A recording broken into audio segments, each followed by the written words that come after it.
Hare Krishna, muy buenos días.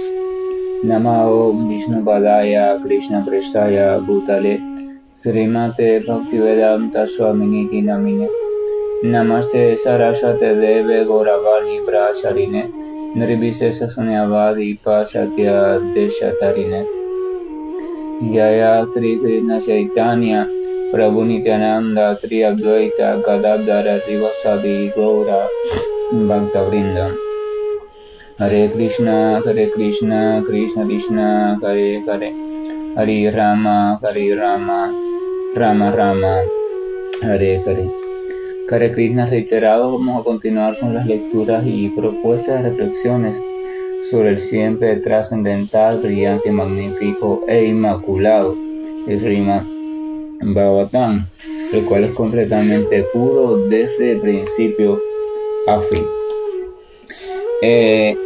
Comenzamos en el texto número 19. En el día de ayer habíamos compartido como Vyasadeva en cierta ocasión en su meditación habitual a orillas del río Saraswati en un determinado periodo del amanecer había podido ver con su visión trascendental cómo el tiempo futuro se iba a ir degradando debido a la influencia de ciertas fuerzas que ocurren cada cierto tiempo.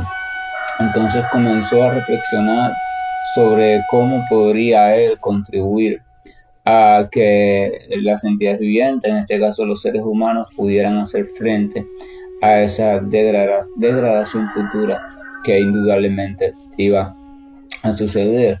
Y veíamos que se preocupaba por toda la humanidad. O sea, y anotábamos eso como una de las cualidades de las grandes almas, la preocupación por el bienestar general, sin discriminación.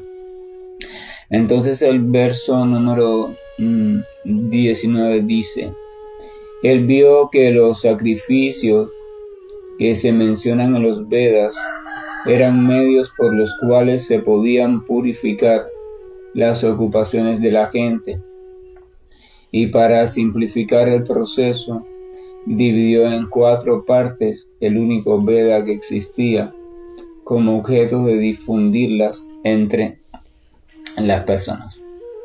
Vyasadeva, como sabio al fin y conocedor de todos la sabiduría transmitida por el Señor para bien de la humanidad, conocida como Veda, o sea, el conocimiento, Vyasadeva comprendió que dentro del Veda, dentro del conocimiento, estaban todas aquellas propuestas que eran necesarias y eran imprescindibles para el bienestar de la humanidad si la humanidad seguía o simplemente adquiría y al menos comprendía de modo general todas las direcciones que se daban en el Veda.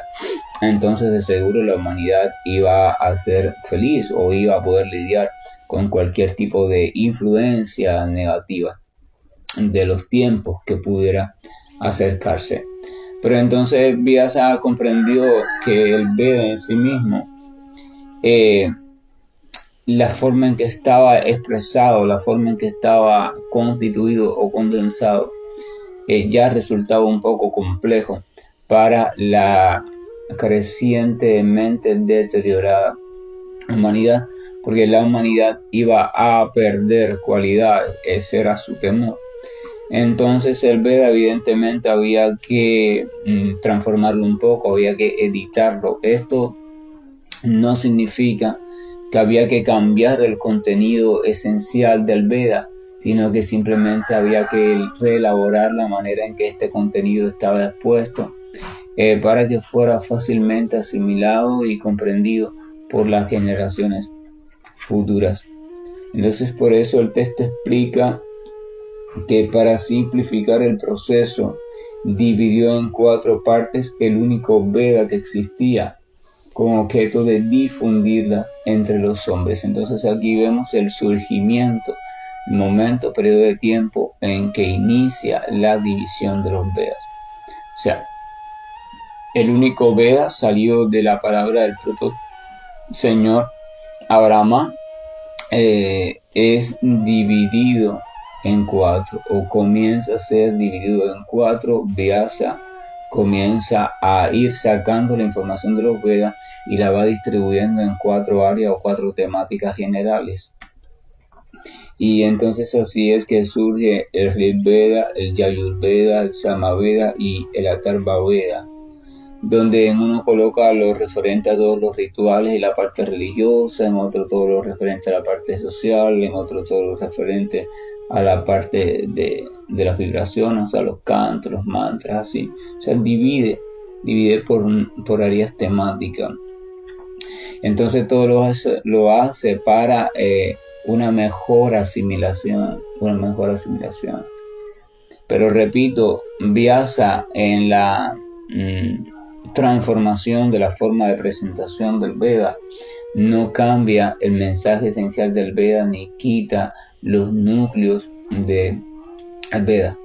Y simplemente lo que hace es que reelabora la manera en que estaban expuestos para una mejor asimilación. El Veda es como un extracto. A veces uno puede ir, por ejemplo, a un supermercado y puede encontrar a veces determinadas esencias de este sabor, de aquel sabor, pero esas esencias vienen muy concentradas, vienen para que usted eche porciones muy mínimas, por ejemplo, pocas gotas, para hacer un pastel o para hacer determinado alimento. Entonces esas pocas gotas son suficientes para impregnar el pastel o el alimento del sabor determinado, así como también del olor correspondiente a ese sabor y del color correspondiente también a ese sabor, porque eso es el extracto, un extracto, ¿verdad? Es concentrado. Entonces el Veda es como un extracto, pero muchas veces, por ejemplo, usted no puede dar un extracto a una persona o a un organismo que no está preparado para ello, porque él le va a hacer daño. Lejos de hacerle bien, le va a hacer daño, incluso no va a ser capaz de experimentar el verdadero sabor que se le quiere transmitir. Entonces hay que diluirlo en la mezcla, hay que diluirlo en el agua, hay que diluirlo y entonces en una proporción determinada. Entonces Vyasa está diluyendo, está un poco diluyendo, está suavizando el extracto, está suavizando el alimento concentrado del Veda para una generación de seres humanos que no iba a tener las cualidades suficientes ni en su forma de estilo de vida ni en sus cualidades internas para asimilar el Veda original, o sea, el Veda concentrado. Elementalmente, para hacer todo esto había que tener una capacidad muy poderosa y por eso era un empoderado del Señor Supremo. O sea, es el propio Señor Supremo quien está, por decirlo así, realizando ese trabajo a través de la gran personalidad de Vyasadeva.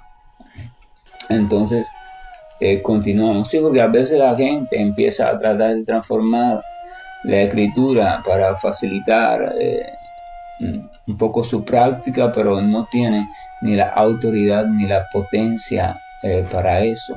Lo hacen por capricho. Entonces lo que hacen es crear un desorden en la práctica universal, que es lo que ha sucedido en Kali Yuga.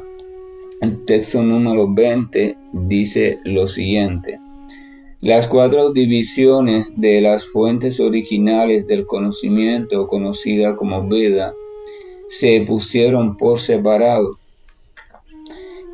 más los hechos históricos y las historias auténticas que se mencionan en los Puranas se denominaron el quinto Veda.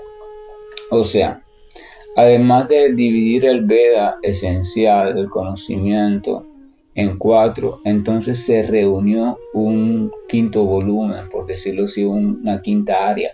En esta área se empezaron a reunir todas aquellas historias, o sea, los hechos históricos e historias auténticas que se mencionan en los conocidos como Puranas. Purana, el término, vamos a recordar, significa historias, narraciones, ¿verdad?, que se van transmitiendo de generación a generación con relación a ciertos hechos históricos, o sea, hechos reales.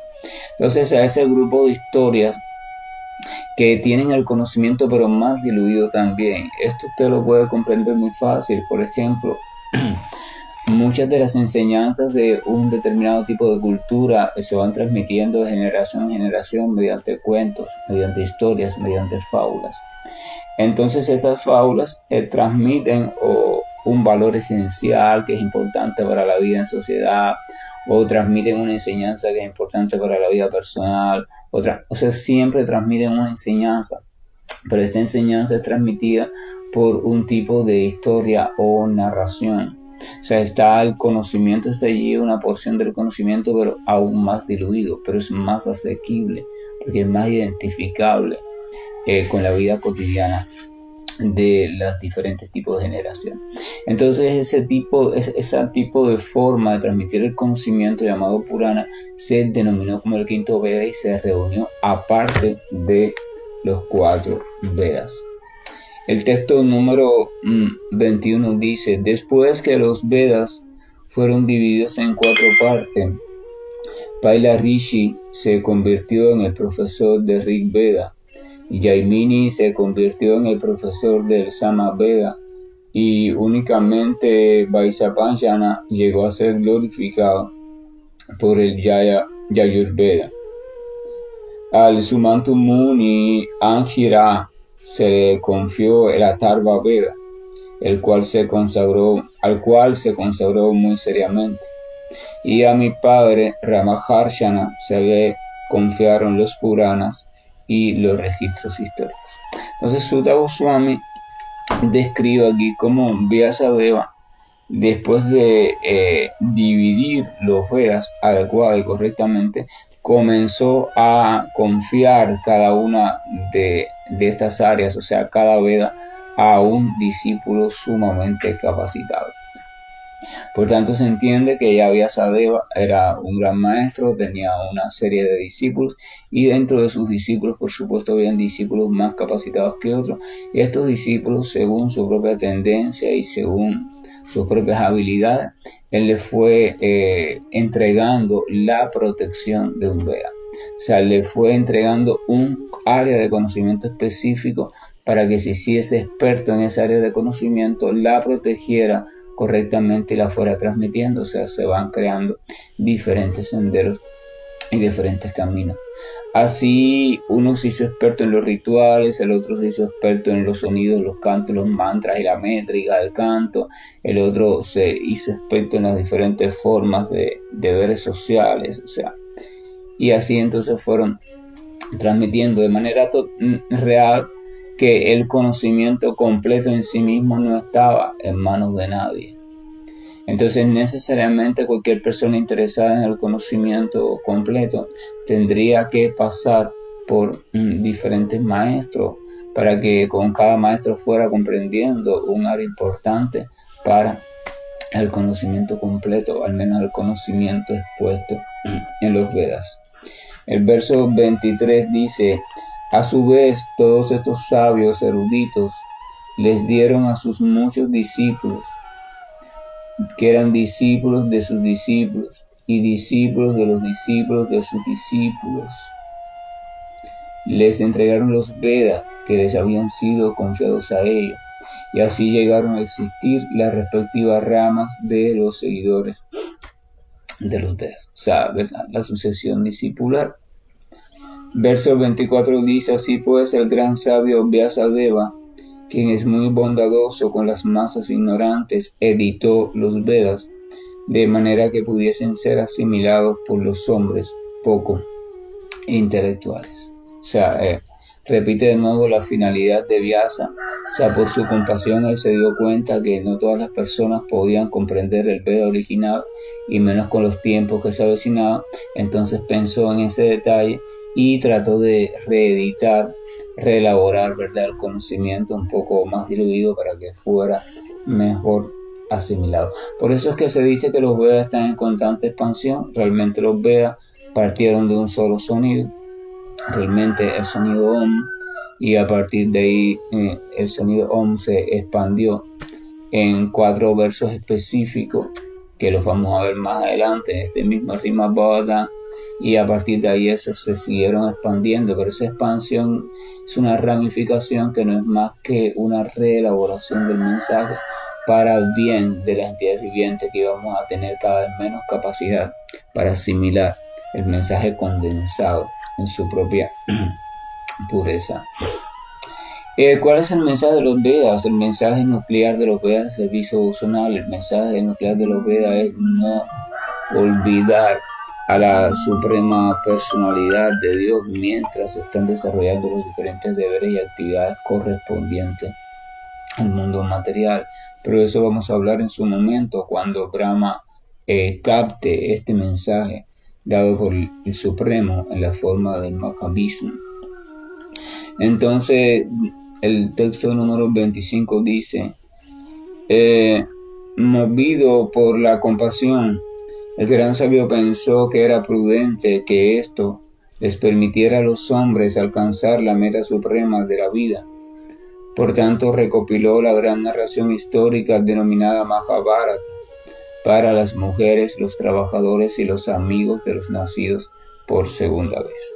Vamos a recordar que la sociedad védica era una sociedad que estaba dividida, por decirlo así, para beneficio de los propios habitantes, en 4 áreas.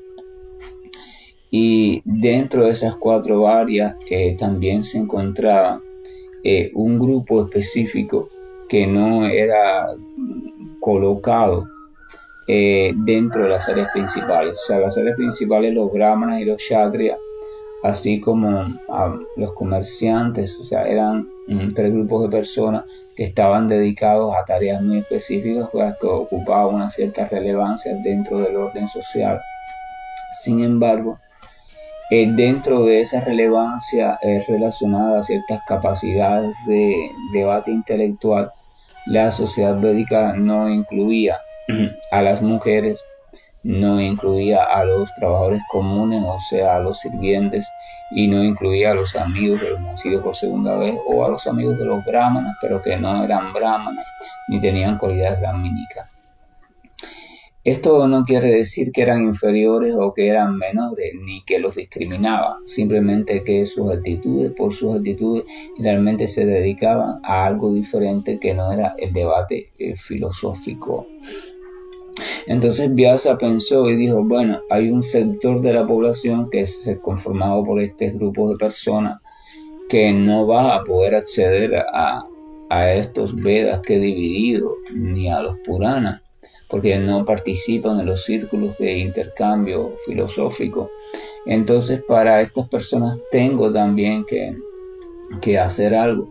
Entonces pensó: bueno, voy a conformar una obra épica, una novela muy atractiva, que esté lleno de suspenso, que esté lleno de intrigas, que esté lleno de cosas que le gustan a las personas comunes, que no tenga lenguaje filosófico, y entonces para que estas personas puedan acceder a ellas, se sientan atraídos por ellas sin ningún esfuerzo filosófico, y entonces también puedan ser de una forma u otra favorecidos por el mensaje de los Vedas. Entonces que Vyasa comienza a elaborar el conocido Mahabharata, o la gran historia de Bharata. Allí vamos a recordar que Bhagavad Gita se encuentra dentro del Mahabharata, es un capítulo del Mahabharata, Bhagavad Gita. Entonces Mahabharata es la historia, una historia, por decirlo así, la historia universal de Bharata. Bharata Varsha era el nombre de la tierra en un momento determinado, y el rey Bharata fue uno de los grandes regentes más recordados por la tradición védica. El texto número 26 dice lo siguiente: oh brahmanas nacido por segunda vez, aunque él se dedicó a trabajar por el bienestar total de toda la gente, aún así su mente no estaba satisfecha. Así pues, el sabio, estando insatisfecho de todo corazón, comenzó de inmediato a reflexionar, debido a que conocía la esencia de la religión. Aquí hay un detalle muy significativo. Vyasadeva era una persona que tenía todo el conocimiento. Vyasadeva era una persona estricta en cuanto a su disciplina de práctica. Vyasadeva era una persona que había logrado familia. Vyasadeva vivía una vida tranquila, vivía una vida, por decirlo así, próspera en todo sentido que sea necesario para la existencia. Vyasadeva había sido empoderado por el Señor para comprender y dividir y reelaborar los Vedas. Vyasadeva había reunido los Puranas, Vyasadeva había confeccionado el Mahabharata, o sea, Vyasadeva había hecho grandes cosas para el bienestar de toda la humanidad, de forma tal que había llegado a todos los sectores de la humanidad. O sea, Vyasadeva había, por decirlo así, hecho una gran caridad a toda la humanidad, al bienestar de toda la humanidad. Ningún área, ningún sector se había quedado excluido ni se había quedado fuera. Sin embargo, dice que Vyasadeva no estaba satisfecho, tenía insatisfacción en el corazón. Entonces, esto quiere decir que realmente la esencia de la satisfacción del alma no está en brindar determinados tipos de ayudas a la entidad viviente, sino que al parecer hay algo más nuclear todavía, más esencial todavía, que Vyasadeva no había hecho. Y entonces él, como persona reflexiva al final, sabio al final, él decidió reflexionar, sentarse a meditar sobre este asunto, o sea, ¿por qué estoy todavía insatisfecho? Si ya lo he hecho todo, si sigo todos los votos estrictamente, si he correspondido con la preocupación por toda la entidad viviente, o sea, ¿por qué todavía no soy feliz? Entonces es una pregunta que todo el mundo debería hacerse. ¿Por qué a pesar de esto, de aquello, de mis logros, de esto, de aquello, por qué todavía hay cierta insatisfacción en mi alma? Entonces la respuesta a esa pregunta y lo que él fue concluyendo como respuesta a esa pregunta lo vamos a ver, si Dios permite, mañana, o sea, en el día de mañana. Pero la pregunta se debe quedar latente en nuestra mente, y el ejemplo de Vyasa también. A un Vyasa que había cumplido con todo y que tenía capacidad extraordinaria, a un Vyasa, después de ayudar a todo el mundo, a toda la humanidad de forma incomparable, aún así permanecía insatisfecho. Entonces imagínense nosotros que no brindamos una ayuda tan perfecta, que no poseemos todas esas cualidades, que vivimos una época completamente diferente, más perturbada. Entonces, ¿cómo no vamos a permanecer insatisfechos? Aún aquellos que pretenden explicar que están satisfechos, aún así en el fondo hay una insatisfacción crónica. ¿De dónde viene esta insatisfacción? Entonces para mañana se queda ese suspenso. ¿Qué sucede? ¿De dónde viene esa insatisfacción? ¿Cómo fue que él comprendió la causa de esa insatisfacción y cuál fue la solución para esa insatisfacción? Que la gracia y el amor del Señor nos acompañen en este día domingo, y que la bendición de su siempre santa compañía esté con nosotros. Que dedicamos un tiempo diario a reflexionar sobre el Señor, a la búsqueda de su presencia y de su real compañía, y que ese tiempo vaya dejando también un gusto en nosotros hasta que se convierta en una necesidad, para que podamos de manera voluntaria volver a Él con más frecuencia, hasta que llegue un momento en que nuestra vida prácticamente esté inundada de su presencia consciente, porque solo así es que uno puede permanecer un poco a salvo en el medio de este complicado océano de existencia material, en medio de Kali Yuga, aunque aparentemente esté haciendo determinados tipos o diferentes tipos de actividades que puedan ser extremadamente complejas, e incluso desde la visión externa puedan ser hasta cuestionables. Pero si nuestra posición es la posición adecuada, entonces el Señor dice en el Bhagavad Gita que entonces esa persona prontamente se situará en el nivel perfecto del servicio devocional puro. Esa es una promesa importante del Señor, pero no puede ser tomada a la ligera, hay que reflexionarla con mucho cuidado, porque de lo contrario también puede conducirnos en decisiones y puede conducirnos también por rutas sumamente equivocadas. Hare Krishna, buen día, reiterado para todos y también para todos sus seres queridos, y que el pensamiento del Señor se esté instalando cada vez más en sus corazones. Estoy finalizando la llamada.